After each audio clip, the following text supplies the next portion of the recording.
حتی رسول اکرم صلی الله علیه و سلم در دعاش گفتن اللهم اینی احرج حق الضعیفین. ببینید من در پیشگاه پروردگار بالای این دو انسان ناخوب نادرکار دعوا دارم. من دو انسان در پیشگاه پروردگار بالاشان دعوا میکنم. اینا گویم بنده های گناهگار خدا هستند. کیا باشند؟ یکم آن شخصی که حق زن پایمال میکند، دویم شخصی که حق یتیم میخورد. تو تصور نکن که من زن زیر لط کوب قرار دادم یا زن دشنام دادم، مقصد در اینها تو گویا که جوان مرد باشی و تو گویا با غیرت باشی و تو گویا یگید باشی در بین. نه، تو پسترین جوانی به نام خدا. برادرها بسیار شما برای ویتیلیگو میپرسید. ویتیلیگو یعنی ما توجیکا پیچیدگی میگیم، سفید وقتی پوست میشوه. دوروش اومگی کنه در طور روشن ریزوست ایندیای انشاءالله که به حد ریزوست خوب نشون دادگی بسیاری برادرها زکاس کن افکت شدیدگی هم خدمت تجربهش کردیم. کورس لشینش یک دونم است، دو تا تبلیت که استفاده میبره. برادرها بسیاری شما میپرسید برای همین که مریضان هستای دورو بله هستای ریزوست ایگیپای بندکس هم برای کودکان هم برای آدمای کانسول بندکس تبلیت کش استفاده میبرند در کورس لشینی سه پچکشه. آدمایی که مثلا سن سالش کلان باشن میتونن استفاده برن. آدمایی که سن سالش خورده یعنی 10 ساله پایانن سیرو بسته کورس چنجا یکتاش دستش نای به حد افکت خوب نشون میده. کودکایی که لاغرن میتونه که محبه باوری کنید. همین توصیه که من بوده. سلام علیکم برادرای شرکت شفافرما مراجعه دارم.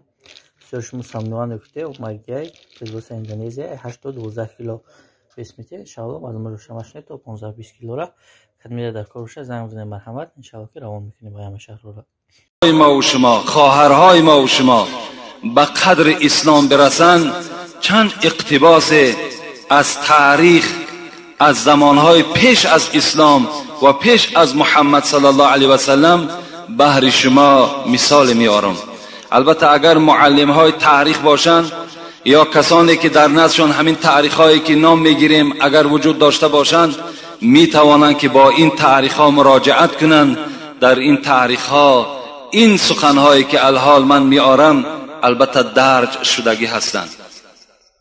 در یونان میگوید وقتی که اگر زن جنایت میکرد مثل جنایت به شوهر گپی بلند میگفت یا زن را یا شوهر را به احترامی میکرد، در حال حکومت یونان چنان قانون داشت که شوهر این حالت میتواند که مثل گاو یا گوسفند همان زن به قتل برساند. وقتی که اگر زن نافرمانی میکرد یا اینکه بی حرمتی میکرد، در حال مرد میتوانید شوهر او که او را به هلاکت برساند و حکومت یونان بالای این شوهر هیچ محاکمه نمی کرد و شوهر را هم به دادگاه نمی کشیدند، به محکمه نمی بردند، زیرا که شوهر این حق داشت. دیگر حقوق پایمال شده زنها در اون زمان چی بود؟ میگوید زنها حق خرید و فروش نداشتند. یعنی زن هیچگاه نمیتوانست که با پولی در دستش داشته به دکان رود یا به بازار رود یا برای خود چیزی خرید کند. این ده هم حکومت یونان به اونها حق نداده بود و حتی فروختم، یعنی چیزی که از مال دنیا می داشت وی را فروختن ده هم حق نداشت. وقتی که شوهر از دنیا می گذشت حال زن چگونه می شد؟ وقتی شوهر از دنیا می گذشت این زن باید و شاید دوست شوهر خود باید می گرفت، نوابسته که وی پیر است، وی جوان است، وی مالدار است، وی خانه دارد ندارد، اینها هیچ اعتبار نبود. فقط قانون همین بود که شوهر که از دنیا گذشت، زن باید که چیکار کند؟ دوست شوهرش را در نکاح خود باید که درآورد. این دیگر قاعده در دولت یونان بود. و دیگر قانونی که در یونان نسبت زنها حکم فرما بود، این که چگونه که ذکر کردم افلاطون و سقراط که یکی از دانشمندهای یونانی بودند، حکم برآوردن که اگر مرد با سبب زندگی قرضدار شود، می تواند که در عوض قرض زن خود به همون آدم پولدار دهد. یعنی در عوض قرض می توانست است که مرد زن خود چکار کند؟ به همون مرد پولدار از همون مردی که قرضدار است به او تسلیمش کند. این هم افلاطون و سقراط در زمان خود حکم بر این کردند. بدبخترین زنها میگوید تاریخ در یونان قدیم زنی بود که فرزند نمیزایید. اگر یعنی زنی که نازا باشد، این زن یکی از بدبخترین های زنها در بین دیگر زنها به شمار می رفت. دیگر پایمال حقوق زنها این بود که وقتی که اگر زن پیر می شد، یعنی به سن 50 و به 60 می رسید، مرد حقوق داشت که از دست زن پیرانسال گیرد، او را از خانه پیش کند. دیگر وای حقوق نداشت که به این خانه ای که 20 سال و 30 سال و 40 سال و 50 سال با این مرد زندگی داشت، به این خانه باز رجوع کند. وای دیگر حقی در این خانه زندگی کردن نداشت. دیگر حقوق پایمال شده زنها پیش از اسلام در یونان قدیم این چی بود؟ این بود که زن از شوهر میراث نمی برد. یعنی امروز اگر مردها از دنیا گذرند و مال و ملکی که باقی میمانند، همان زن و همان فرزندهای زن از این شوهر میراث میبرند. لکن زنهای یونان قدیم پیش از اسلام این حقوق را تاریخ میگوید که نداشتند.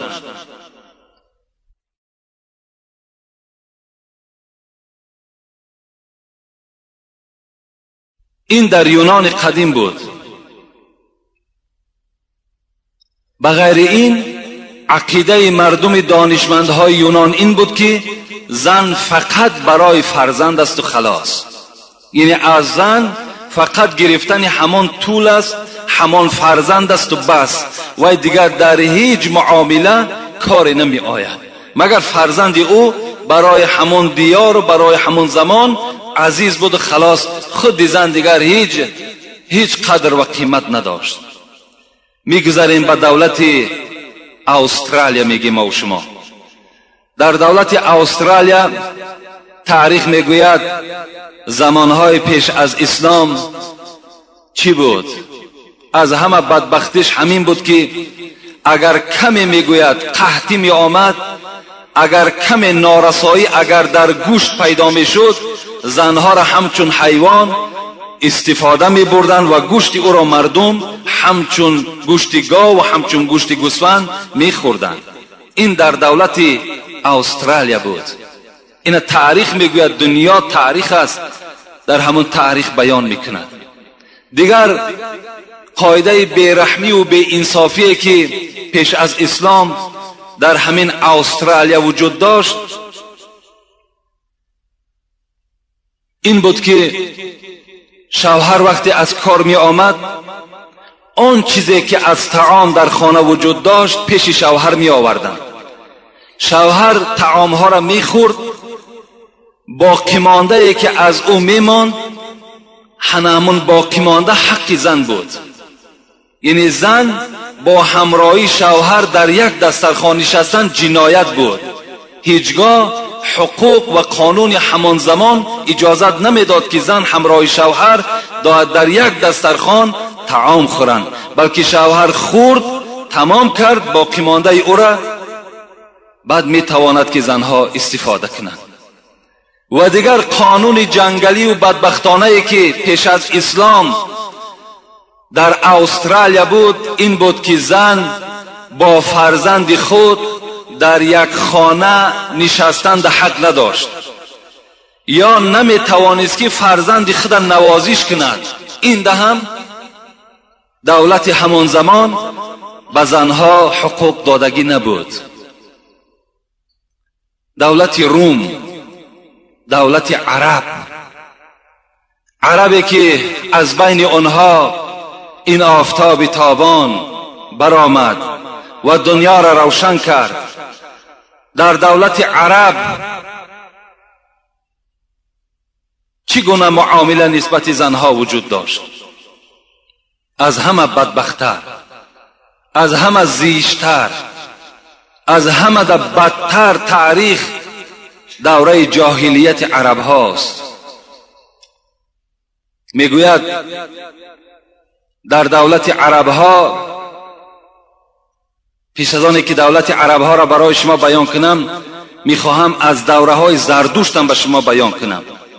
زردشتی که دعوای پیغمبری دارد و یک کتاب دارد به نام اوستا. امروزها شاید که ما و شما از زبان بعض شخصیت ها میشنویم که کتاب مقدس اوستا میگویند. آیا این کتاب مقدس اوستا تا چه اندازه مقدس است؟ من برای شما از همین دین زردشت، از همین کتاب اوستا یک اقتباس آوردم، میخواهم همونه برای شما گفته دهم. در دوره ساسانی زردشت که اینه میگد پروفسور کریستین بارتیلما گفتگی که در کتاب ملا مستضعف قراتگینی که یک کتاب الحال وی تبدیل داده است، از ایران و اسلام و از مرتضای مطهری که خیلی سندهای مستحکمی دارد، برای ما و شما خبر میدهد که زن در دین زردشت به حیث شخصیت شناخته نمی شود. یعنی وی شخص نیست، وی انسان نیست، بلکه وی به حیث چیز شناخته می شود. یعنی مثل چیزی که در دست ما و شماست، دنیایی چیزایی که داریم که کسی را خواهیم میتیم و از کسی خواهیم میگیریم. انا زن در دین زردشت میگوید انا همین حقوق داشت. یعنی حیث چیز بود، حیث شخصیت شناخته نمیشد. و دیگر بدبختی که در همین کتاب اوستا نسبت زن هاست همین است که اگر زنی که حیض باشد میگوید یا زنی که در نفاس باشد، یعنی بعد کودک تولد کردن، اگر همون شوهری همون مبادای یا سهوان یا مثال نافهمیده یا که قصدن اگر دست همون زن حیضه یکی دارد یا دستش در بدن او رسد، در گردن مرد غسل جنابت فرض می شود. این در کتاب همون مقدس اوستایی که بعضی از برادران ما و شما وی مقدس شماریدن.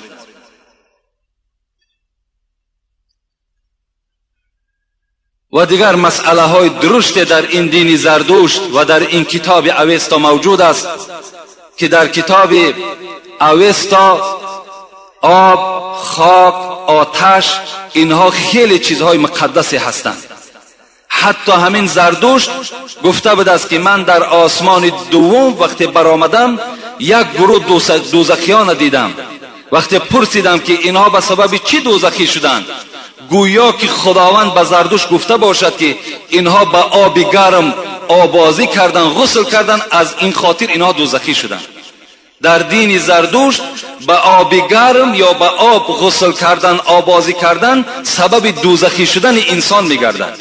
آب چیزی مقدسی هست که فقط برای خوردن و برای درختها را آب دادن استفاده بردن در کار خلاص، دیگر در هیچ در آبازی کردن فقط بول گاو، میزک گاو تازه کننده بوده است. این از عقیده زردشت، این از عقیده اوستا که امروز میخواهند که همین دینه که ما و شما به سبب این وقت ما کسی میگن دین ما پیشین زردشت بود، باور کن باید عیب شرم است که ما همین دین باید که به زبان ما نرانیم. این یک عیب، یک شرمی بود که خداوند پیشینی های ما و شما را در این دین نگاه داشت، چه یک بدبختی بود. در همین دین زردشت خدا در قرآن چی میگوید؟ میگوید ولا تنكحوا ما نكح آباؤكم الا ما قد سلف انه كان فاحشة و مقتا و ساء سبیلا. بین خداوند میگوید ولا تنكحوا ما نكح آباؤكم. خدا میگوید که ای بندگان خدا، شما نکاح نکنید آن زنهای را که در نکاح پدر شما بودند، یعنی با مادرهای خود نکاح نکنید. الا ما قد سلف، مگر این که در دوره های جاهلیت خدا میگوید وقتی که اگر پدر از دنیا میگذشت یا پدر اگر زنی خود طلاق میداد، فرزند او این مادر را نکاح کرده میگرفت. خدا همین یادآور میکند ولا تنکحوا ما نکح آباؤکم من النساء. از اون زنهایی که پدرهای شما اونها را نکاح کرده گرفتن، اونها را شما دیگر حق ندارین گرفتنده. این چی کاری زشت است؟ خدا میگه این چی کاری بد است. متاسفانه در دین زردشت در کتاب اوستا اجازت است که انسان مادر خود در نکاح درآورد. این کتاب است، در دست ماست کتاب، این هوایی نیست. حتی زردشت گفته است اگر کسی گفته است مادری خود در نکاح می درآورد یا خواهر و اپی خود در نکاح می درآورد، چه گناه کبیره که کند خدا را می بخشد. این از عقیده اوستا. خدا یادآور می شود الا ما قد سلف گذشته، مگر آن گذشتگان این کار زشت برای خود روا دیدن کردند. شما ای بندگان من امروز که به نعمت اسلام شرف شدید، این عمل را نکنید که این عمل زشت است و بد است و ناخوب است.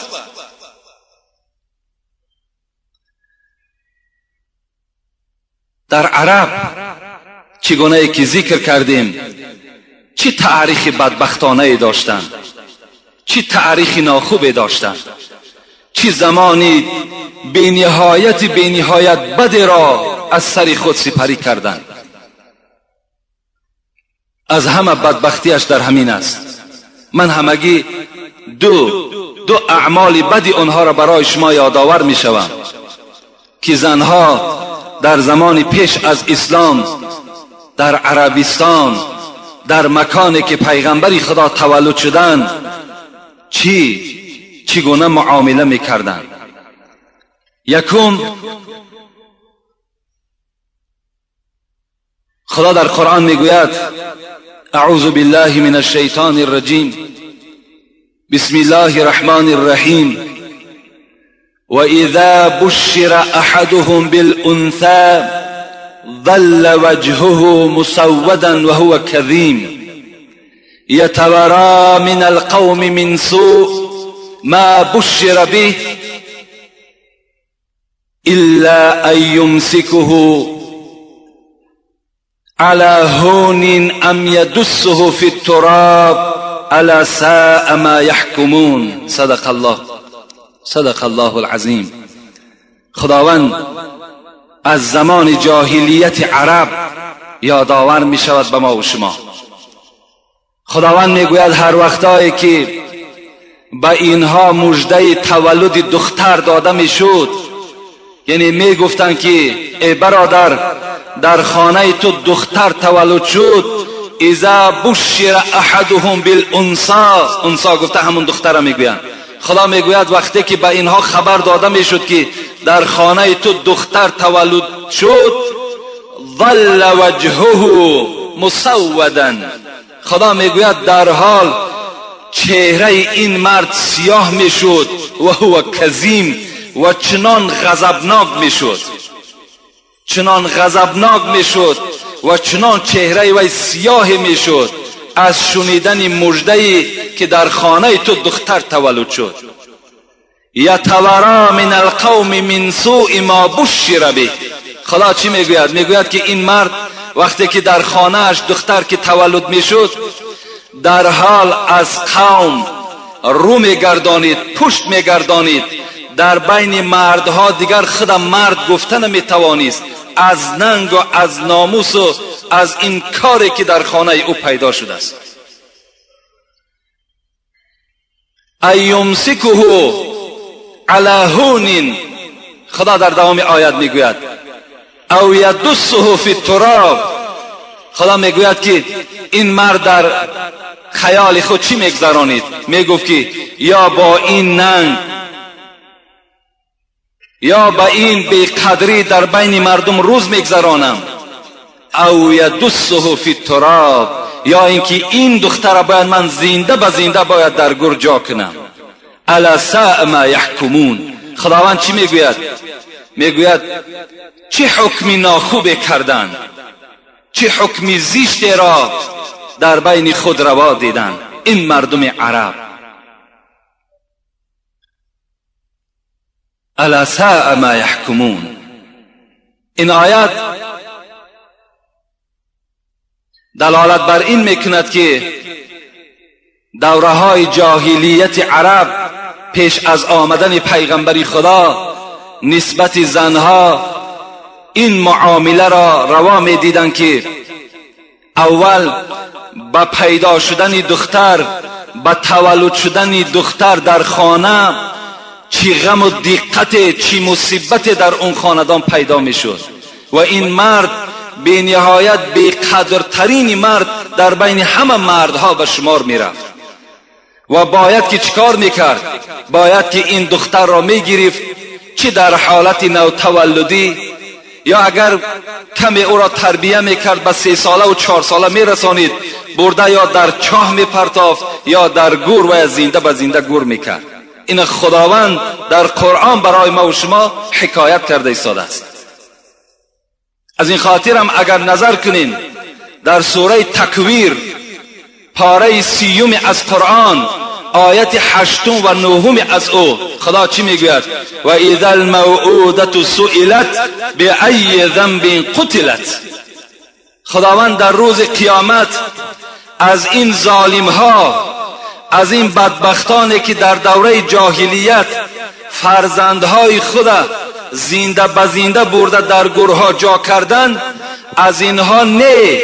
خدا میگه و اذا الموعودة سئلت، من از این طفل میپرسم، از این طفلی که 3 سال و 4 سال، یعنی وقتی که و یک دوسترویک است، وقتی که و محتاج نوازش است، محتاج دوستی است، در همین زمان وقتی که او را برده زنده به زنده این عربهای جاهل وقتی در گور جا کردن، من از اینها میپرسم. چی میپرسم؟ به ای ذنب قتلت، ای دخترک این پدر ظالمی تو برای چی تو را قتل کرد؟ من همین سوال از این کودک ها، از این جوان دخترها پرسان میکنم. قیس ابن عاصم در تفسیر ابن کثیر در همین آیه و اذا الموعودة سئلت در تفسیر همین چی میگوید؟ میگوید من بار نزد پیغمبر آمدم، بار نزد پیغمبر آمدم و با او شکایت کردم، ای پیغمبری خدا، من قیس ابن عاصم هستم، من با اسلام مشرف شدم، لکن در دوره جاهلیت 13 دختری خود را به دست خود در گور زنده به زنده جا کردم. ای پیغمبری خدا، حکم اسلام بالای من چی هست؟ پیغمبری خدا گفتن،